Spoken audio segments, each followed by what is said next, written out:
So in Infinity War, it's pretty clear what happens, right? Thanos shows up, he's got a few gems, he punches Tony Stark in the face, people try to fight him, he punches them in the face, and he keeps collecting stones. So somewhere in there, we're assuming somebody is going to be a big casualty of war. I mean, God knows it's been teased enough by everybody involved in the film, and once again, the man himself, Robert Downey Jr., keeps on teasing. In a recent interview, he actually just kind of talks about what is at stake when it really comes to this, and how this is an ever-changing moment for the future of the MCU, and how things will not be the same and will kind of ripple throughout the MCU. But then there was also this quote a little bit ago that he said, and I quote, "We're going to pull out all the stops and stop exploring conventions and look to the stuff where we go, oh, but if we do that, that's very, very definitive. Well, great, let's get definitive for a change." So what exactly is he talking about conventions? Well, I can tell he's not talking about San Diego Comic-Con,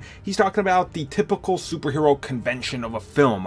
You know, you go into a movie, somebody dies, and maybe you do something and you bring them back and you play with time or something like that, and it's become very normal. The dead come back, just like the comics and everything, you know, Coulson's come back. There isn't a lot of whole definition and uncertainty, and you feel safe going into these movies because you're like, well, you know, they could just bring the character back. But it seems like they're definitely going in a direction where if the character dies, they're staying dead, and we're not going to mess with that. And I'm assuming they're going to kind of go into the whole aspect of, hey, we can't really use the time stone to rewind time and bring this character back because things and consequences will happen, which makes a lot of sense. And then when he talks about going definitive, he's pretty much saying, you know, whatever happens in this movie has to stay. You can't undo what's being done because that takes away from it. You have to have some sort of definitive conclusion to things if this universe is going to keep going and have any weight to it. So it seems like they definitely understand what's at stake here, and the fact that, yeah, if a character goes now, they're pretty much gone and we're going to stay with that. So the stakes are high is what he's saying.